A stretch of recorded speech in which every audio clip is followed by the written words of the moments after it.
Welcome to the Author to Authority podcast. I'm your host, Kim Thompson Pinder, and I'm so excited to announce that in August, we will be having the 400th episode of the Author to Authority podcast. And in celebration of that, I have decided to do the top 25 episodes of the Author to Authority podcast for the whole summer. And we will celebrate the 400 about mid-August, so there'll be a couple of episodes after that. And I chose these episodes because they were the ones that I just personally felt were the ones that gave tremendous amount of value, that were going to help you as an entrepreneur, professional, a speaker, a coach, to move your business forward. These were value-packed episodes that are just going to give you action steps that are just going to really propel you to the next level. So I'd love for you to sit back, relax, and enjoy this top 25 episode.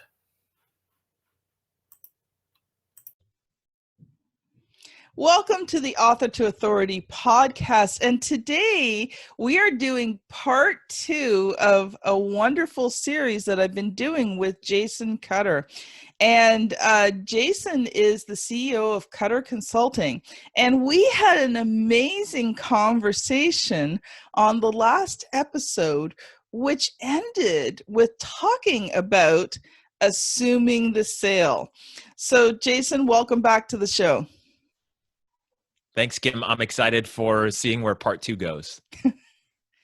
And, you know, in part 1, we kind of talked about a lot of different things, including Jason's journey to becoming a sales consultant, including tagging great white sharks. That was very interesting. So if you missed part 1, you're going to want to go back and listen to that. But in today's episode, we want to focus in on some of the processes, because we talked in general about sales and about entrepreneurs and how sometimes we're afraid, you know, to take that next step. You know, we get the relationship part, you know, we're learning how to sell and be authentic, but there's that fear of taking it to the next step. And so in this episode, we're going to focus in on, you know, what's the process of these conversations? What does it look like? And then how do you get it to that sales point? So Jason, why don't you just take a quick moment again, because if someone didn't hear the first episode, and just do a really quick introduction of yourself.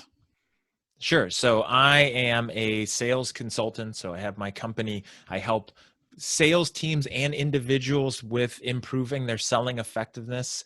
Generally, it's people who are selling over the phone, but to me, sales is sales. So any salesperson selling anything, either to consumers or businesses, help with anything from scripts to mindset, to coaching, to technology.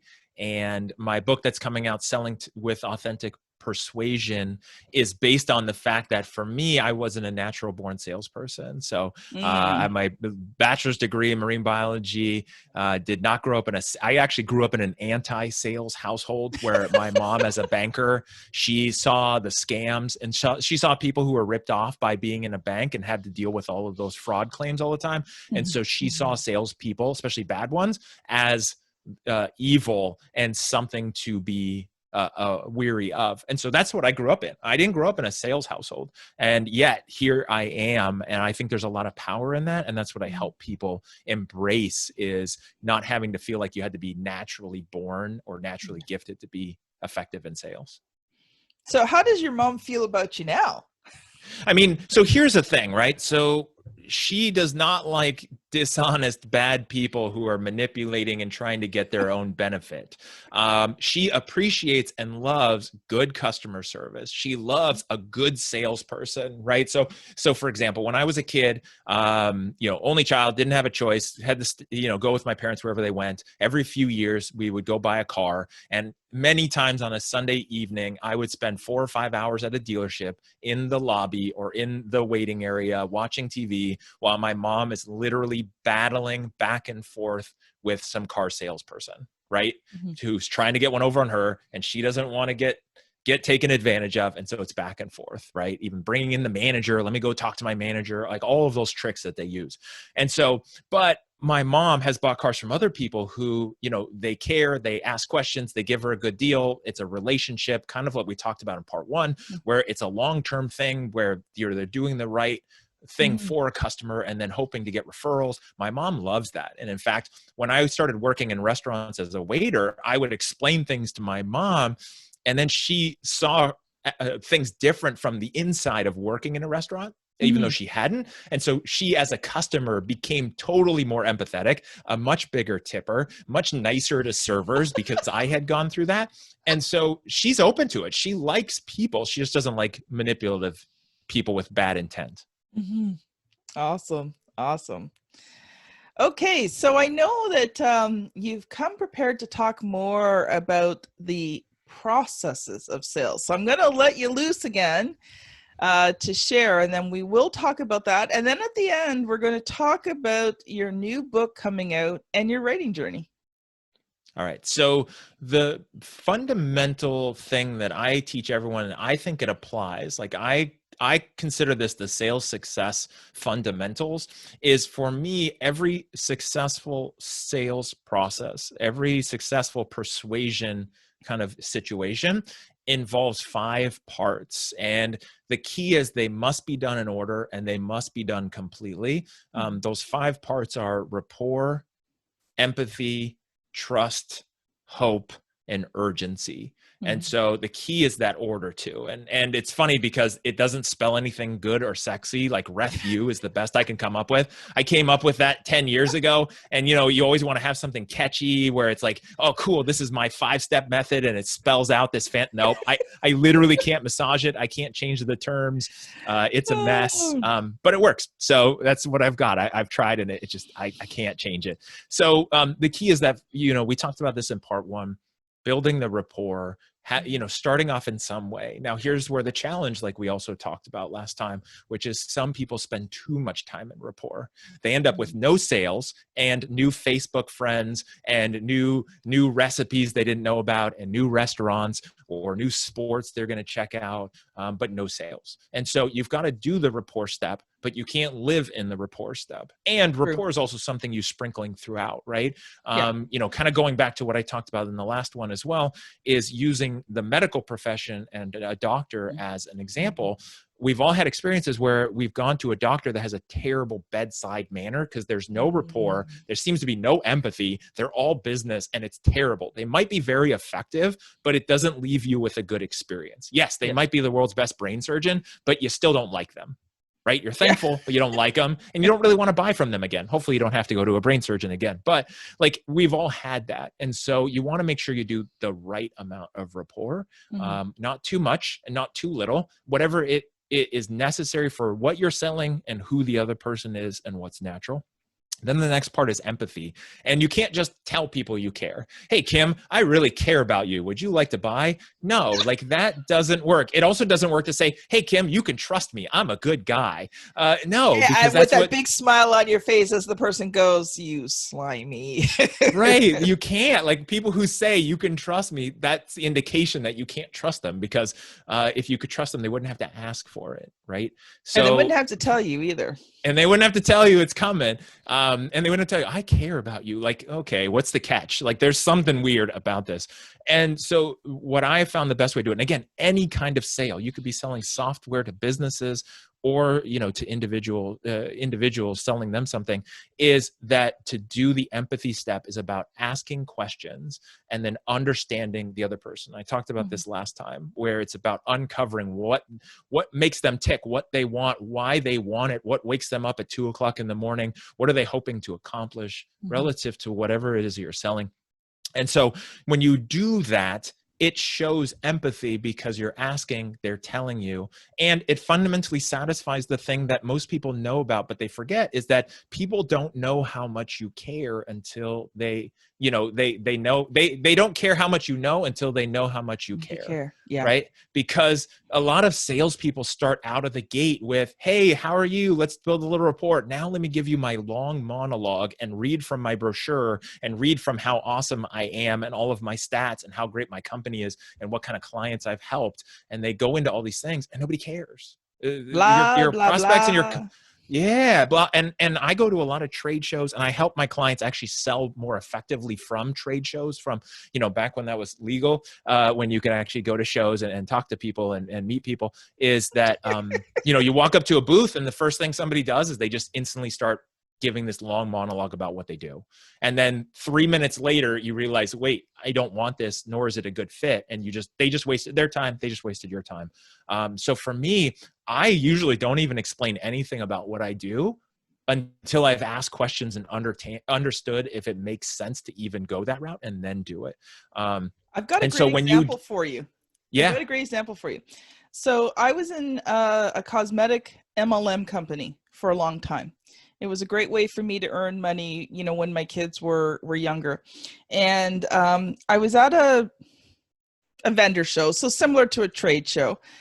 And I was just walking around because I needed to take a break. Like, sometimes you just have to get out of the Yeah. booth, right? Like, and so I was just meandering.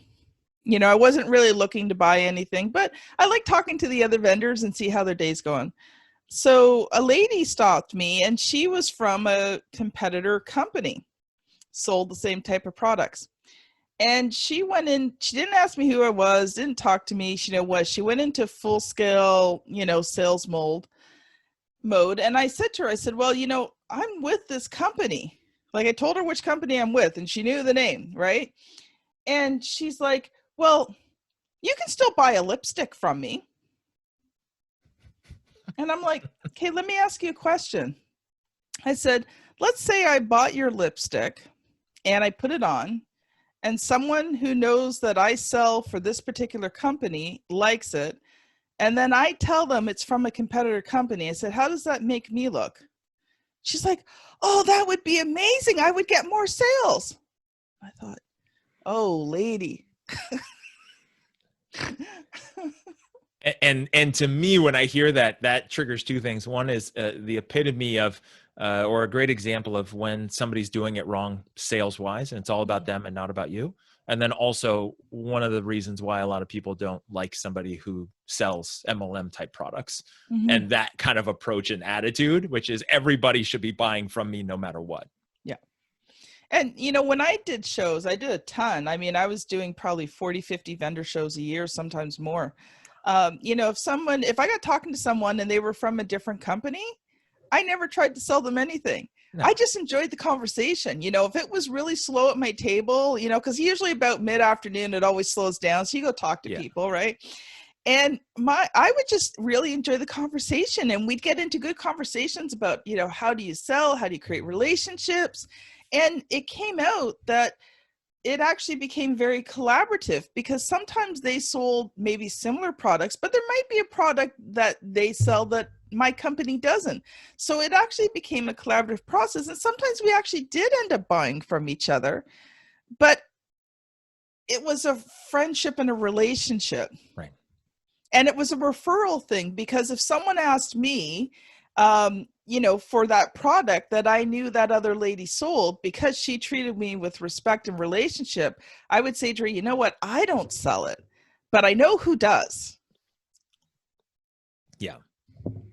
Yeah. And for me, the key with that, which is what I focus on and help people understand, and it divides that persuading people, the right people to move forward versus manipulating everybody to move forward, is coming from a place of abundance and understanding that 8 billion people on the planet, there's more than enough for everybody. You don't need all of them to be successful. And so there's more than enough to go around. And when it's the right person for your product or service, then it should be a no-brainer. And if it's the wrong person, then wish them well. Exactly. All right, I'll let you continue. I know you have some more to share there.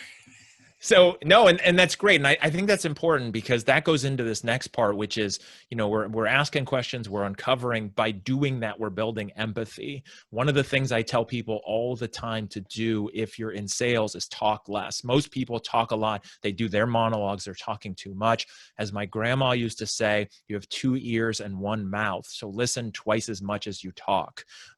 Salespeople, unless you're doing a demo, unless you're doing like a here's how everything works, let me show you under the hood type of demo, your prospect, your prospective customer should be talking 2/3 of the time, and you should be talking 1/3 of the time. Most salespeople are worried about that because they feel like it's their job to lecture and educate and persuade. It's really not. Like, you do it correctly, the other person will persuade themselves, which is what you want. You want them to buy from you. You don't ever want to have to sell them on why they should buy from you. And to do that, the best way is ask lots of questions. When in doubt, if it feels like you're talking too much, ask more questions. And so when you do that and they're talking about themselves, they feel like you care. And then they feel like they can trust you without you having to say, you can trust me. It's okay, Kim. I care about you. I will help you. Don't worry. Right? So you don't have to do those things or feel like you have to memorize certain like transitions or closing tactics. And then once they trust you and you uncover what we talked about in the last episode, which is why do they want what you have? Then the next part is the hope stage, right? Which is, okay, based on your situation, I have the solution. I have what you need. I can get you there, or I can help you buy, or I can whatever it is that you're selling. And with that, I have the solution for you. And then the last part is the urgency, which is, when is the time to do something? It's always right now. Now, of course, there's times where there's financial issues, there's logistical things. Maybe it's not the best, but you should always be assuming that the time for someone to buy from you is right now. And primarily because, like we talked about in the last episode, we all have this primal part of our brain that wants to keep us safe in our comfort zone and literally doing the same thing all day, every day, because outside of that is change. Change equals death. The problem is your prospects are in that same mode, and buying from you equals change. Because if it wasn't change, they would have ordered it online or bought it the way they always do, and they wouldn't have needed a salesperson, right? And it's funny when you think about it, people don't like change so much. They don't like changing the brands they use, even of consumer goods, right? Like, they buy the same paper towel, and then now the store's out of that paper towel and I have to make another choice. It's like, oh my gosh, what's going to happen? Like, our brain is like freaking out. And some people really stress out and be like, oh my gosh, is this going to work? They ran out of Coke. What am I going to do without my Coke? Right. What else is there? I might have to drink I guess I could try Pepsi. something else. I got to drink Pepsi, but is it going to be as good? And I heard people say they don't like it. And what about this? And am I going to like it? And that sounds silly and ridiculous, but people have that same battle, right? It's usually a smaller scale. I mean, you buy a new pack of gum that you've never tried before and you don't like it. That was $1 and it's not at the end of the world. But that same part of our brain is going to freak out when you try to get them to buy. And your job as a sales professional is to help mitigate that change, that aversion to change, and help them understand that it's safe and that you can do it. That's where you've got to do those stages. And then the urgency part is they got to do it right now, right? Again, with the right intentions from the right place, that you care about them, you're going to actually help them, right? But the time is now, because if you don't, they put their head back in the sand, their brain gets a hold of them and tells them, whew, we dodged a bullet by not buying today. We could have died. And so it's a good thing. And make sure, and I tell people this all the time. I say, your prospects will go into the prospect witness protection program, where literally you'll never hear from them again, because their brain said, whoo, we dodged a bullet. They'll literally change your phone number to do not answer. And like, you'll just never hear from them again if you're not careful.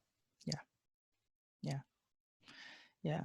And I liked what you said about the listening. And I'm sure you get this a lot, but people say to me, Kim, you're such an amazing communicator. Like, I love talking to you. And that's because I let them do about 95% of the talking. And like 100%. You said, you ask questions. And what I do is I ask a lot of questions, but when I say something, I make sure it's strong and impactful. And I give them something that is valuable. And that's why they're like, oh, Kim, I love talking to you. Yep. I loved listening to you. I don't say that, but that's the truth, right? And in my experience of you and the conversations we've had prior to this is you do that and you do it in the proper order. So there's a lot of people that come out of the gate and be like, I'm an authority. I know my stuff. So let me tell you how to do things, right? Mm-hmm. Versus like what you do in particular, Kim, which is tell me about your journey. How's it going with writing a book? What are you doing? Oh, hey, based on that, have you thought about this? Are you working on this? Have you, like, you're then prescribing something specific with some advice or knowledge or a little nugget of information, and not with any intent to sell, but just like, hey, based on what you said, I've got some value I can give you. And then, if it made sense, you could move that forward. Exactly. So let's start talking about your book. So first of all, give us the title of book again, because we did it in part 1. And then tell us a little bit, what has been sort of the good, bad, and ugly of doing this book? Okay, so the title is Selling with Authentic Persuasion, and the subtitle is Transform from Order Taker to Quota Breaker, which between those two things just describes it all, and everything from this episode and the last one. I mean, those are the highlights of it, but just goes into more detail. Now, the journey, I wanted to write a book. I started writing a book in 2009 about a completely different topic, gave up, got in my head, the doubts, the fears, the worries. Who am I to write a book? What do I even know? That shelved that project. And so that one didn't happen. And then fast forward to a year, let's say 2 years ago, then I got the idea that I wanted to write this book, write a sales book. I got some help with the process, got a framework to help me get out of my head and just kind of like the formula, wrote it really quick, part-time while working. Mm-hmm. I woke up early and 2 hours a day, I wrote 60,000 words in 6 weeks. Wow. While working. I just dumped out of my head. It's something I know. I just dumped it out, did some editing, printed it out, just roughly on my side, read through it and was like, this is garbage. I don't like it. This is crap. And I know everyone says that because I know enough people to know that that's what people say. And I read it and I'm like, I don't even like it. And it's not that I doubted it was going to be good. That's a whole different voice in my head. But literally I'm reading through, I'm like, it doesn't make sense. Like, what's the point? How do I even describe it? I couldn't describe the value to anybody. And so I sat on it for about 6 months and then got reinvigorated to work on it about a year ago and wrote it from scratch a second time. Mm-hmm. I copied and pasted some of it. I probably used about 10, 15,000 words, but then in another 6 weeks from scratch, part-time, wrote another 56,000 words. In a more cohesive, like, here's a blueprint, here's a plan. Yeah. And what's crazy, I still had no title. Going through editing, printing it up on my side, pen and paper, going through it. I had no title. And then I sat on it for another 3 months where it sat on my desk, no title, no idea. I was like, what's the point? And here I was again. I was like, what's the point? And then one morning, out of the blue, it hit me, authentic persuasion, as the framework of what I've always done that I could never put my finger on as a salesperson and as a coach and consultant. And as soon as that hit me, I'm literally buying the domains, like sitting on the floor on my phone, buying the URLs, coming up with the title of the book, putting it together, getting websites, started to be built. And then it hit me. And then I molded the book again. Didn't delete it. I just like kind of reorganized it and touched it up such that it fit that framework. Mm-hmm. And then from that moment, it felt really easy and it felt like the right thing. So here's some of the things I can pull out of your story. Is the book writing process brings a lot of clarity. Mm-hmm. See, the first time you did it, you didn't have as much clarity. So you wrote what you knew. But writing it the first time and then going back and reviewing it, and then you let it sit for a while. So when you did it the second time, you had a ton more clarity. But you didn't have the title because that last clarity piece was still being transformed in you. And this is something that many authors go through.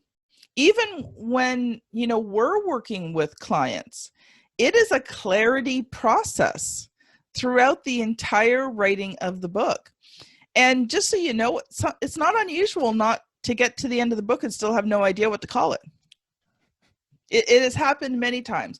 Now, not as so much so with the clients we work with, because, you know, I've been through this process many times before. So usually I don't always hit the title, but what I'm really good at is I give the clients things to think about, you know, and some title suggestions and some words to play around with.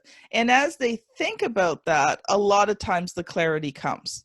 Now, sometimes we make a suggestion, it's the right one, but a lot of times it's us kind of starting the ball rolling and allowing the client to sit and think about it and process it and get that clarity. And then they'll call us and they'll say, you know, I was thinking of 3 titles, A, B, and C. And I'm like, it's A.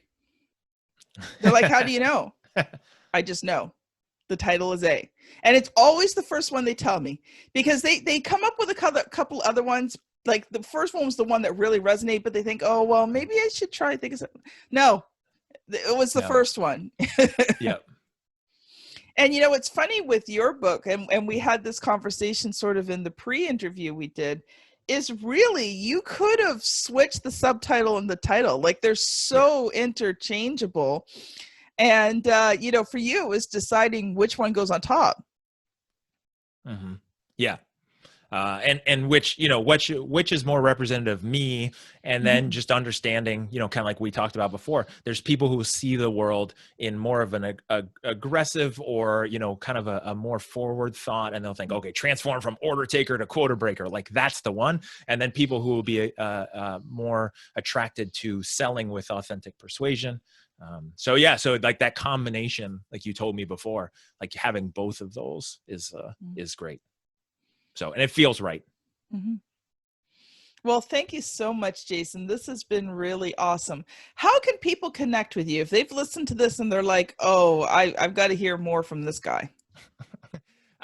So the best thing to do is go to my hub for all of my links. So you can go to jasoncutter.com, JASONCUTTER.com. On there, I have like just a portal and a hub to my consulting website, the Authentic Persuasion website, where you can find me on LinkedIn. Also, and I didn't mention this last time, but there's also a way to book a free sales power call with me. Get on the phone. Obviously, I love talking about sales. And if it's something I can help somebody with, or a direction I can point them, or if I have a program, from my online program to my individual coaching and consulting, I will tell you. Obviously, I live by what I do, and if it's a good fit and I think it could benefit somebody, I'll tell you. If not, I'll point you in the best direction. But no matter what, I love talking about sales. You can also find my podcast. So I have a podcast called the Sales Experience Podcast. You can find it everywhere, but if you go to the Jason Cutter site, there's a link for it there too.